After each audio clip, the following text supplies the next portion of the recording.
Baik, Assalamualaikum warahmatullahi wabarakatuh.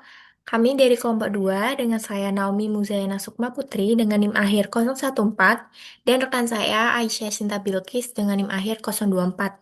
Kami di sini akan mempresentasikan hasil makalah kami yang berjudul Indonesia Gelap Mengurai Tantangan dan Harapan Bangsa di Tengah Krisis Multidimensi.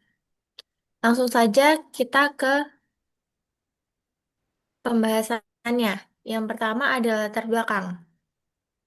Indonesia sebagai negara kepulauan terbesar di dunia dengan jumlah penduduk lebih dari 270 juta jiwa, saat ini tengah menghadapi berbagai tantangan besar yang bersifat multidimensi. Krisis yang melanda bangsa ini tuh tidak hanya terbatas dalam satu sektor saja, tetapi merambat ke berbagai aspek kehidupan, mulai dari ekonomi, sosial, politik, pendidikan, hingga lingkungan hidup. Kondisi krisis ini menciptakan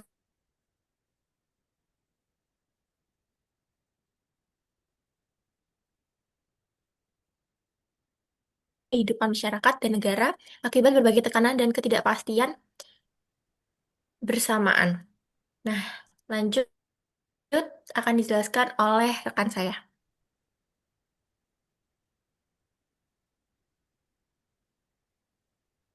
Baik, selanjutnya adalah rumusan masalah dari studi kasus yang kami ambil. Yang pertama adalah rumusannya bagaimanakah dampak krisis multidimensi yang dihadapi Indonesia saat ini, baik dari aspek ekonomi, sosial, politik, budaya, pendidikan maupun lingkungan. Yang kedua adalah faktor-faktor apa saja yang menjadi penghambat dalam upaya pemulihan dan pembangunan nasional di tengah krisis dari berbagai aspek yang di atas. Yang ketiga adalah bagaimana peran pemerintah, sektor swasta, dan masyarakat dalam mengatasi berbagai tantangan yang ada.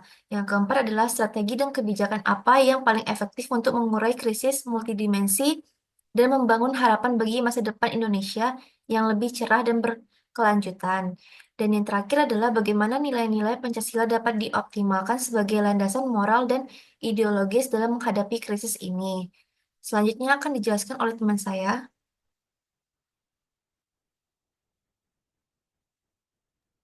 Selanjutnya yaitu tujuan penulisan. Tujuan dari makalah ini kami untuk yang pertama menganalisis dampak krisis yang dihadapi Indonesia dalam krisis multidimensi meliputi aspek ekonomi, sosial budaya, politik, pendidikan, dan lingkungan hidup. Yang kedua, menjelaskan faktor-faktor penghambat dan pemicu krisis yang perlu mendapat perhatian serius dalam upaya pemulihan nasional dari berbagai aspek tersebut. Yang ketiga, mengkaji peran berbagai pihak, termasuk pemerintah, sektor swasta, dan masyarakat dalam menghadapi dan mengatasi krisis multidimensi. Yang keempat, merumuskan strategi dan solusi yang tepat serta berkelanjutan untuk mengurai krisis dan membangun harapan bagi bagi masa depan Indonesia yang lebih baik. Dan yang terakhir, menegaskan pentingnya penguatan nilai-nilai moral dan etika, khususnya Pancasila, sebagai landasan dalam membangun ketangguhan bangsa menghadapi berbagai krisis. Selanjutnya akan dijelaskan oleh rekan saya, Aisyah. Di sini kita akan membahas tantangan eksternal dan internal yang ada di Indonesia. Pertama itu tantangan eksternal.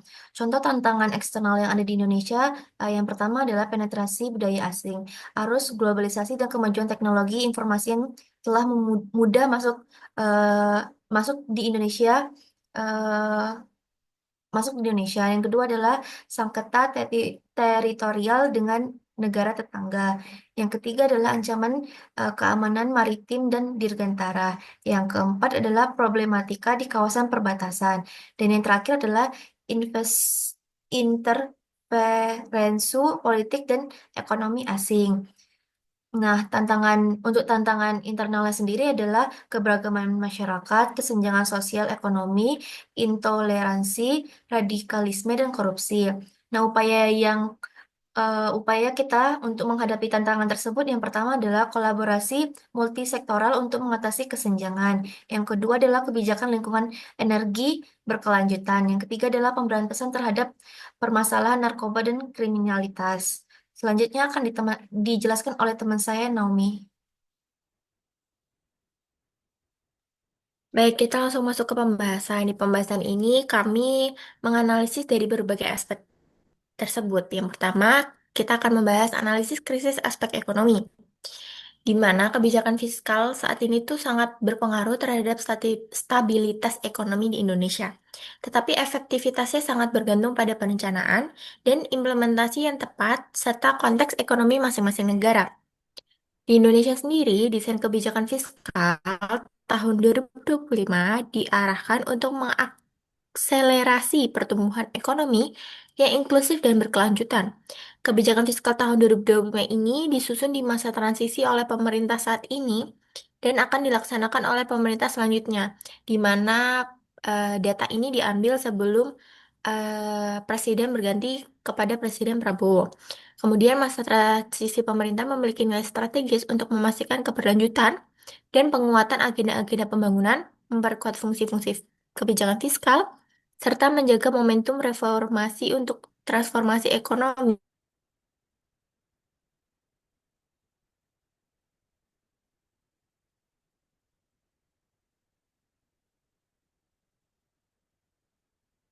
Adanya metafora Indonesia gelap ini, pemerintah berupaya untuk menciptakan Indonesia emas di tahun 2045. Strategi kebijakan fiskal ditempuh melalui dua strategi utama. Strategi kebijakan fiskal ditempuh melalui dua strategi utama, yaitu strategi jangka panjang dan strategi jangka pendek.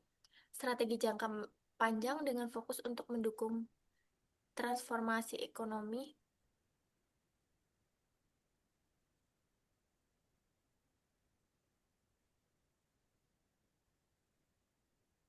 Halo,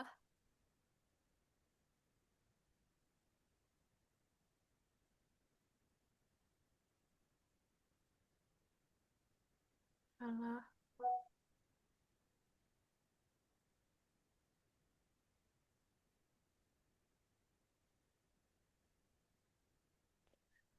Kemudian, strategi kebijakan fiskal ditempuh melalui dua strategi utama, yaitu strategi jangka panjang dan strategi jangka pendek.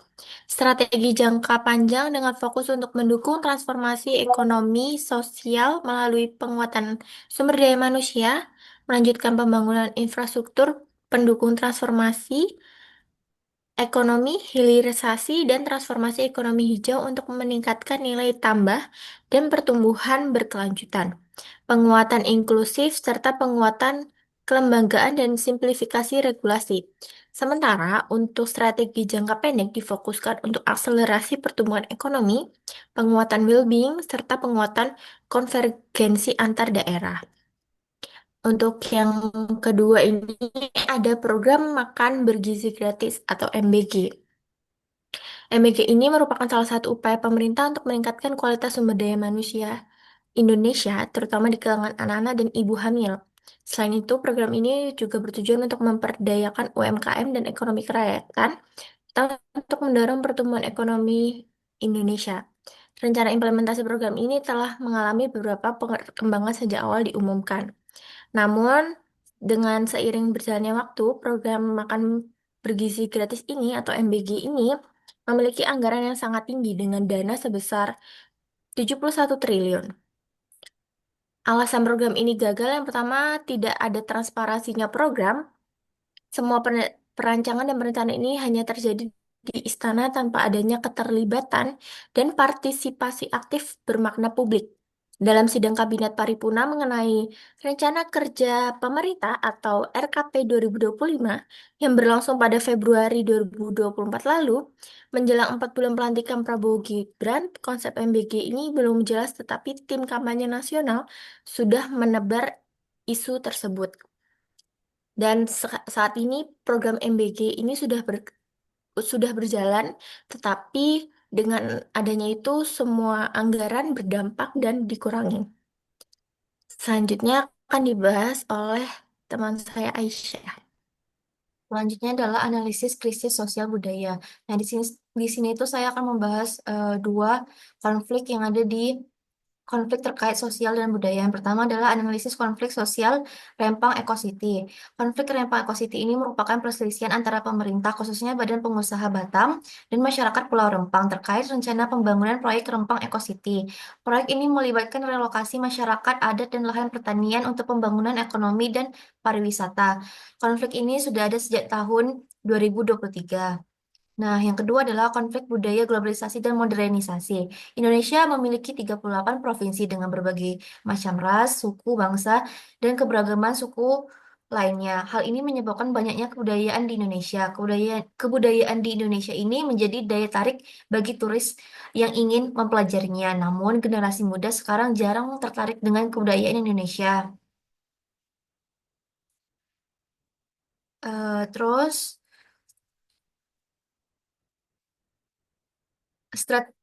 strategi kebijakan yang efektif untuk menghadapi tantangan ini adalah yang pertama adalah meningkatkan kualitas pendidikan dan menguatkan kurikulum budaya agar generasi muda lebih mengenal dan mencintai budaya Indonesia. Yang kedua adalah pengembangan infrastruktur dan teknologi untuk mendukung akses dan promosi budaya. Yang ketiga adalah penegak hukum dan reformasi birokrasi untuk menciptakan iklim investasi yang lebih sehat. Yang kelima adalah pemanfaatan teknologi digital. Dan yang terakhir adalah penguatan dukungan sosial dan religius sebagai modal sosial dalam menjaga persatuan dan identitas budaya bangsa. Selanjutnya akan dijelaskan oleh teman saya.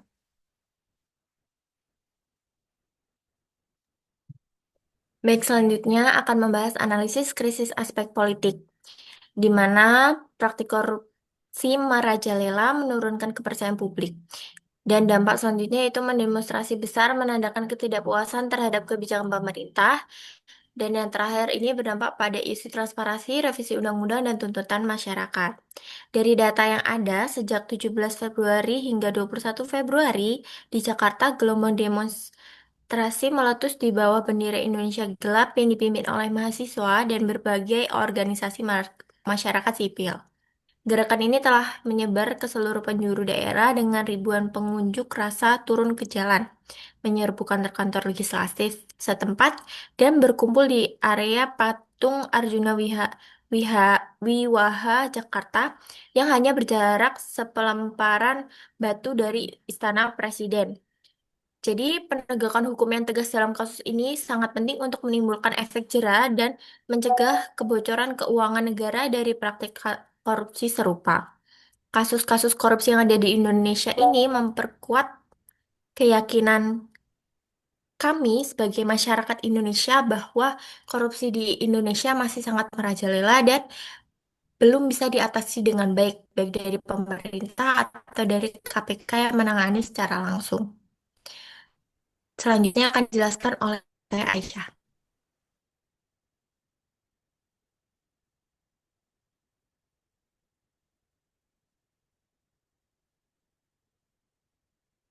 Baik, berikutnya adalah krisis aspek pendidikan dan sumber daya. Eh, yang pertama adalah kesenjangan kurikulum dengan kebutuhan industri. Dalam mewujudkan visi menuju Indonesia Emas 2025 dan menghadapi tahun 2030 hingga 2040, tentunya Indonesia akan mengalami bonus demografi. Indonesia harus melakukan banyak persiapan. Pada masa itu, jumlah penduduk usia produktif akan lebih besar dibandingkan usia non-produktif, dengan proporsi 60% dari jumlah penduduk Indonesia. Jika tidak diiringi dengan kualitas sumber daya manusia yang memadai, Indonesia akan kehilangan momen untuk mewujudkan ekonomi dan mencapai visi pembangunan keberlanjutan. Nah, gambar di slide dapat dilihat bahwa data ini memberikan gambaran tentang tingkat pendidikan masyarakat Indonesia pada tahun 2024. Mayoritas penduduk telah menyelesaikan pendidikan minimal SD, tetapi ada juga sebagian besar yang belum atau tidak bersekolah sama sekali. Persentase penduduk dengan pendidikan tinggi S1 ke atas masih relatif kecil dibandingkan dengan jenjang pendidikan lainnya. Hal ini dipengaruhi oleh beberapa faktor. Salah satunya ketidakselerasian kualitas dan sistem pendidikan di Indonesia yang masih kurang efektif dan efisien. Nah, yang kedua adalah keterbatasan akses dan infrastruktur dalam keberlangsungan pendidikan vokasional.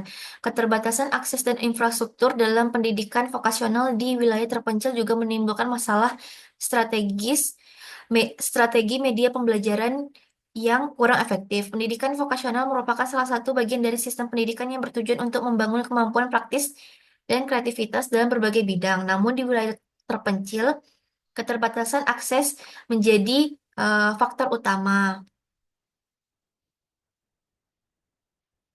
Selanjutnya akan dijelaskan oleh teman saya.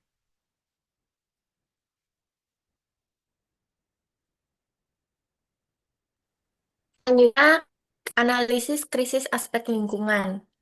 Menurut pada pasal 28H ayat 1 UUD NRI 1945 menyatakan bahwa setiap orang berhak hidup sejahtera lahir dan batin, bertempat tinggal dan mendapatkan lingkungan hidup yang baik dan sehat serta berhak memperoleh pelayanan kesehatan.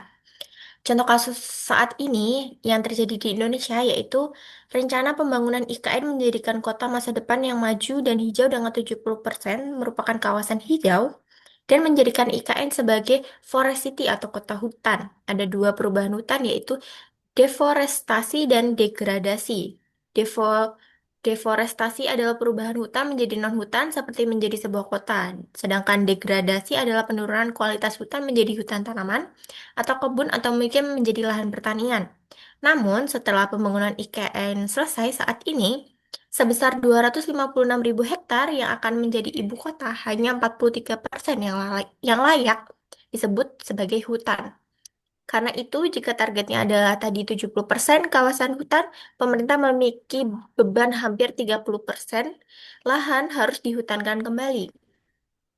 Kementerian Lingkungan Hidup dan Kehutanan sejauh ini hanya memiliki kemampuan melakukan rehabilitasi dan reboisasi seluas 900 hektar per tahun. Dengan waktu yang cukup lama yaitu sekitar 88 tahun untuk bisa mentransformasi kawasan hutan IKN itu menjadi hutan kembali. Dalam diskusi yang terpisah diselenggarakan otoritas IKN, menurut Dr. Mira Asnawati Savitri selaku Deputi Bidang Lingkungan Hidup dan Sumber Daya Alam, otoritas IKN mengaku kondisi kawasan IKN yang telah rusak. Hal ini menjadi tantangan terbesar bagi pemerintah hingga saat ini. Selanjutnya akan dijelaskan oleh teman saya Aisyah. Strategi dan harapan.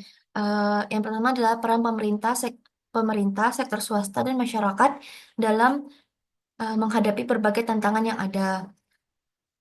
Yang pertama, peran pemerintah. Contohnya adalah reformasi kebijakan regulasi, perbaikan tata kelola, penyediaan layanan dasar, fasilitas dan koordinasi. Nah, yang selanjutnya adalah peran sektor swasta. Contohnya adalah investasi berkelanjutan, penciptaan lapangan kerja berkualitas, inovasi dan transfer teknologi, partisipasi dalam tata kelola.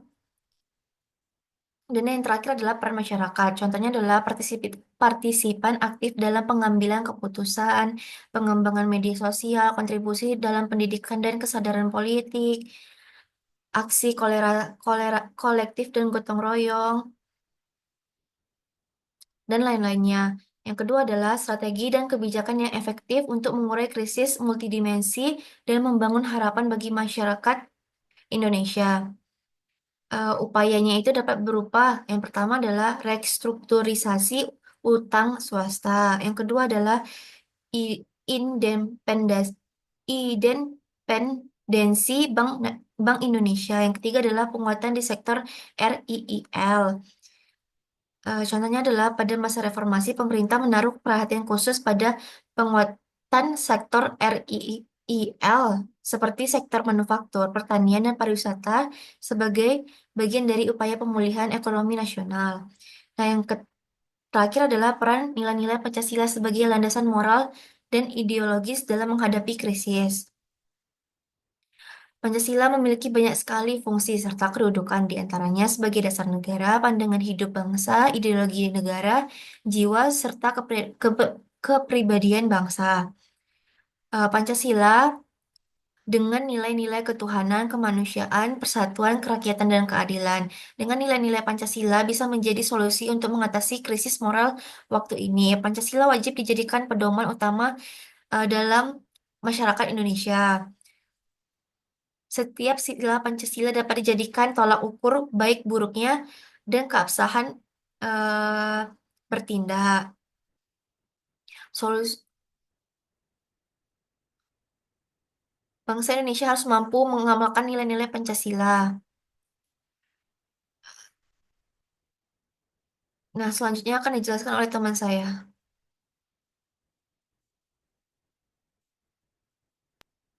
Baik, selanjutnya adalah kesimpulan. Kesimpulannya, dari makalah ini, Indonesia menghadapi tantangan multidimensi yang sangat kompleks, mencakup aspek ekonomi, sosial budaya, politik, hingga lingkungan hidup.